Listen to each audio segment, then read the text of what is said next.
Hey guys, in this video I'm gonna cover order blocks. Uh, I'm gonna show you guys what order blocks are and how you can use it to enter the market, right? So the order block strategy is basically what you're gonna be using to enter the market using SMC, right? It's quite distinctive from so many other strategies in the market, right? This is what makes SMC what it is, right? Most of the times when you hear of SMC, you tend to hear of institutional candles or order blocks or imbalances and all that stuff, right? So in this video, I'm going to cover all that. I'm going to cover what an order block is, what an imbalance is, a mitigation, and a point of interest, right? So first thing first, I'm going to define an order block, right? So from this statement here, an order block can be defined as an institutional candle that causes imbalance to break structure in the market, right? So from this phase itself, from this definition itself, there's three things that we can identify, right, about an order block, right? The first thing is that it's an institutional candle, right? The second thing is that it causes an imbalance, right? And then the other thing is that it breaks structure in the market, right? So there are three things that make up an order block: a candlestick, an imbalance, and a break of structure, right? So from these two examples, I'm going to show you the two types of order blocks that we have. The first one is the bearish, right, order block, and then we get the bullish order block. So we can define a bullish order block as the bullish candle order block is the last bullish candle before an impulsive bearish move that breaks structure to the downside, right? So in a case where we're pushing to the upside, right, forming highs and lows, and then we see structure being broken to the downside, right? Structure being broken to the downside, and then uh the breaking of structure obviously should be caused by an imbalance where we see a gap in the market, right? And then from here, we look at the last candlestick, the last bullish candlestick, right, before this imbalance. The last bullish candlestick before the imbalance is this candlestick area that is identified, right? And then we mark the high and the low of this candlestick as a zone that price might potentially come and pull back into and then push to the downside, right?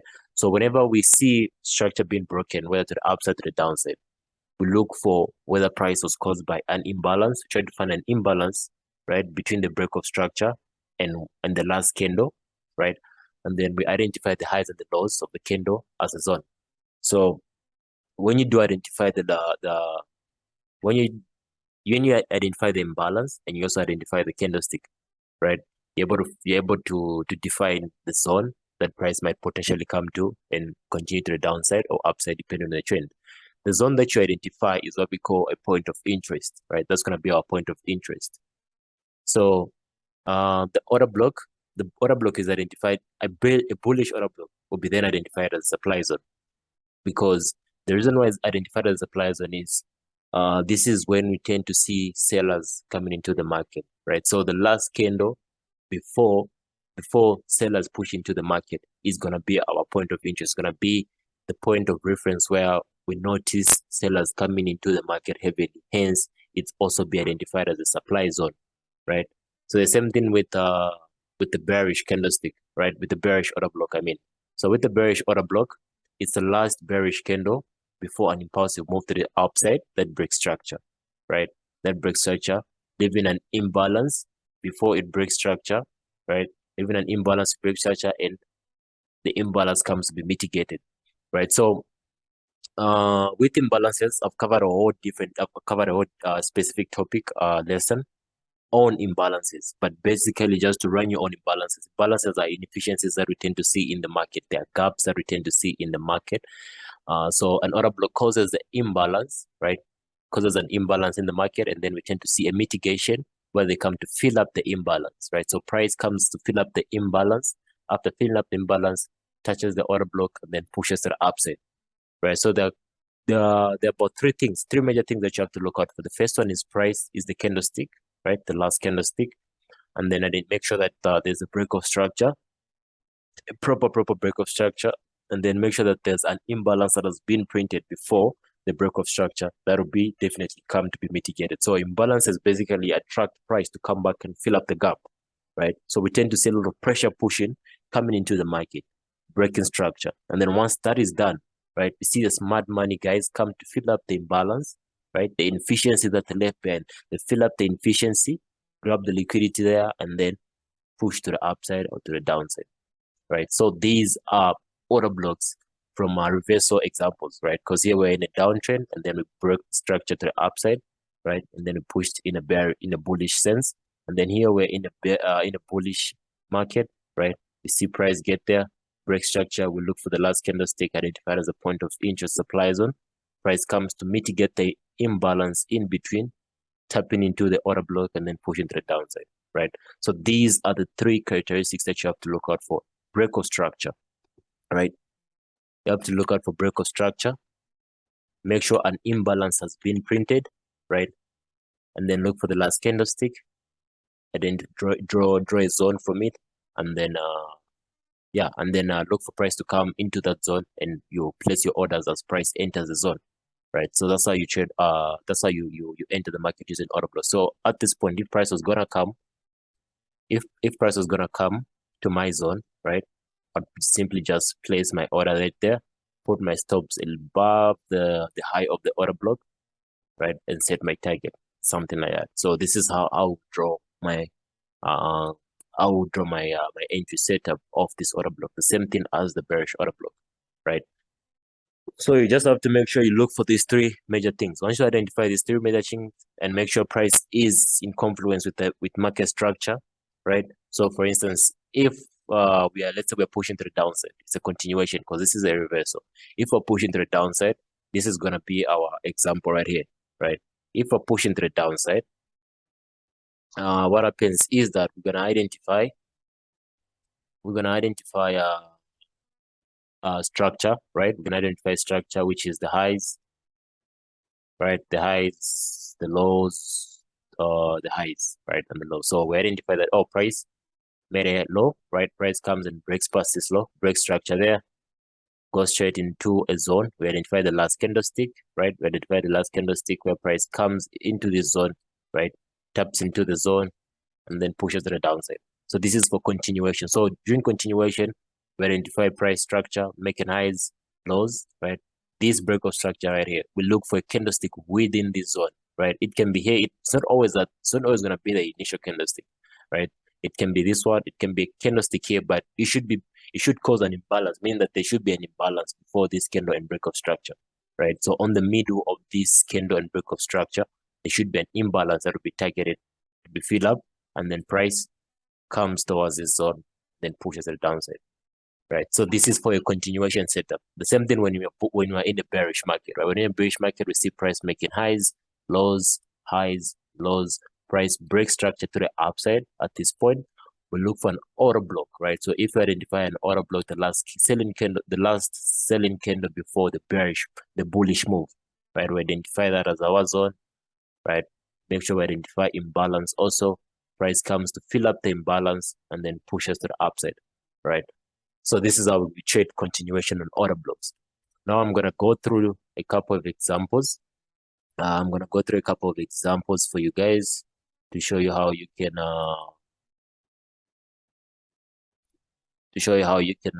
identify order blocks on the charts, right? So this is a downtrend, right? We're currently in a downtrend. We see price impulsively break to the downside, right? Causing this imbalance right here, right? This is a clear imbalance, right? We see a gap in the market. We see price causing this gap in the market. So what happens here? We wait for price to come back and mitigate this imbalance, right? We see price, wait for price to come and mitigate this imbalance, fills up the gap, pushes down, comes and tap into the order block. This was the last bullish candlestick, right? The order block, the last bullish candlestick, and then we see a drop to the downside, right? So make sure you identify this right here. We see break of structure, imbalance left behind, right? The last bullish candlestick identified as a point of interest, and then we see a push to the downside, right? As simple as that. Right. So another example is gonna be this right here, right? So in this case, we see price, right, form a high and then form a low, right? From here, we see price breaks past this side to form another higher high, right? you anticipate a mitigation of imbalances for price to come and fill up these imbalances that it left behind, right? You see price come to fill up these imbalances, take them out, come and tap into the order block and push to the upside, right? As you can see, the same thing happened here where we see price broke structure, and then we identify these areas are order block, right? That was not precise. Try to clear up. Okay, something like that, right? So in this case, the ANC price didn't tap into our order block, right? But they should show you that price definitely came back, right? Almost at the order block and then pushed up. So if you can go into the lower time frame, there's another break of structure that gets to happen at this point that happened down here, right? And then there's this order block touch here. So this is what we call a confirmation setup. But you see that price break structure comes down to mitigate the imbalance, taps into our order block. This right here, the last selling candlestick, right? The last selling candlestick taps into it and then pushes to the upside, right? So the sequence is quite easy. Identify break of structure. From break of structure, check the imbalance that has been created, right? Identify the last selling candlestick, and then from there, wait for price to come and mitigate, fill up the imbalance and push to the upside. Okay. So this is another example here, quite clear. We see price break structure to the upside, right? You see price break structure to the upside, leaving this imbalance right here. So we identify an imbalance. Before that, we see this strong engulfing candlestick. This was also an engulfing candlestick, and we had some imbalance left behind at this point, right? So we got about 3 gaps, right, that needed to be filled up. We got this one, and then we got this one, right? So what happens? The price comes and mitigates this imbalance, fills up the gaps, right? After filling up the gaps, it pushes to the upside, right? So as simple as that, guys. All right. And then the last example, it's a bullish setup. So in this setup, we see price obviously in a downtrend, right? We see price obviously in a downtrend, pushing up, then pushing down, right?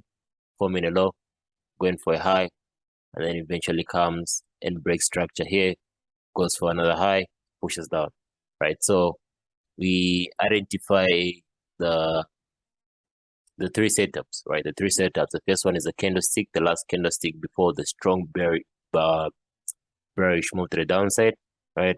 And then we identify the imbalance, right? We got imbalance, this gap filled up left behind here. And then from here, we see price coming to mitigate this imbalance, to fill up the imbalance, tap into our point of interest, and then push to the downside, right? So it's quite easy once you practice this on the market. And then one thing that I would also urge you guys to do is make sure that this strategy is used in line with market structure, right? Market structure is very important. It's very important as confluence. Make sure that if you're looking for a bullish order block, make sure that you're in a downtrend, right? If you're looking for a bearish order block, make sure that you are in an uptrend, right? It's as simple as that. So you just have to practice that. And with market structure in place, you should be able to get more chances, and your winning rate should increase, right? So I'm gonna go and show you a couple of examples on the charts that I've just highlighted for you guys, and then yeah, we'll finish up on that. So so this is our first scenario here, right, where we see price breaking structure to the upside, right? We see price breaking structure to the upside, right? And then it leaves imbalances behind. After leaving the imbalance, it comes to fill up the imbalance, and then it push to the upside, right? So this is very clear. This is very simple. And then another example is, you see price here, right? We see price here breaking structure to the upside, right? Price breaking structure to the upside. Look at the last candlestick before the strong move, because as you can see, this is where the strong move started from. We had this engulfing that came in, and then we had a lot of other momentum before the break of structure, and then we had many more imbalances afterwards, right? So we had this impulsive move to the upside, and then price comes and mitigate that impulsive move, taps on the last candle, right? The last candle right here, and then we had a push to the upside. So yeah, and then another example is gonna be this right here. So I deliberately put this example here to show you guys that as much as price can be respected in most of the cases, right, using order blocks, there are times when you have a small move into your direction and then just price goes against your direction. It's just how market structure works, right? So here we see a break of structure, right? We see a break of structure, and then we see a lot of imbalances left behind. We see imbalances there, right? We see also an imbalance there, but this is just way further away from our point of interest, so we don't consider that. But yeah, we see an imbalance caused before the break of structure, right? And then price comes and fill up this imbalance right here, right? Price comes and fill up this imbalance, taps into, right? It taps into our, I think by 2 pips, right? 2 points. It taps into our point of interest by 2 points, and then we have this push to the upside, right? But this push to the upside that have given us let me just check how many points we could have gotten off this one. Right? So we could have gotten about 208 points, which is not bad, right? 208 points off this move, and then we had a push to the downside. Yeah, so that's this is quite a good example. So it's not all the time that you're gonna see price push all the way into your direction, because remember at this point we're even seeing a lot of movement to the downside, right? Price indicating that we might change the trend at this point, might shift structure into the downside, right? So at here, so you have to put it in confluence, structure, and everything else. This is just gonna be used as entry. Other blocks are never gonna tell you whether the market is in a trend or not. What tells you whether the market is in a trend or not is market structure. So just make sure you put market structure and confluence and use them as your entry strategy, right? Okay, so here's another example, right? Here's another example. We see price here breaking structure, right? We see price here breaking structure, leaving this imbalance right here, right? Leaving this imbalance right here. But before price left this imbalance right, before price left this order block and left this imbalance right here, we have got other order blocks within this zone, right? We got the first order block up there, right? And then we've got another order block right here, right? We get another order block right here. So all these order blocks, they cause break of structure, because this one was the first break of structure right here, where we see price broke structure, right? Price didn't pull back to mitigate. It continued to the downside after this other move, right? Continued to the downside, broke structure impulsively, and then broke structure impulsively on the third block also. So what price did is that it mitigated the first block, right? Mitigated the first block, covered the imbalance on the first block, and then continued to the upside.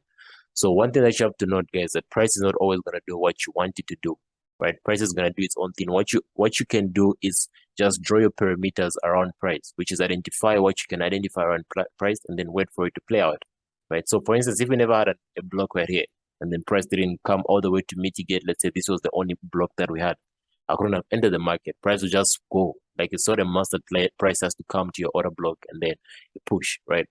So you just have to wait. Yeah, you have to wait, and price is gonna give you another move.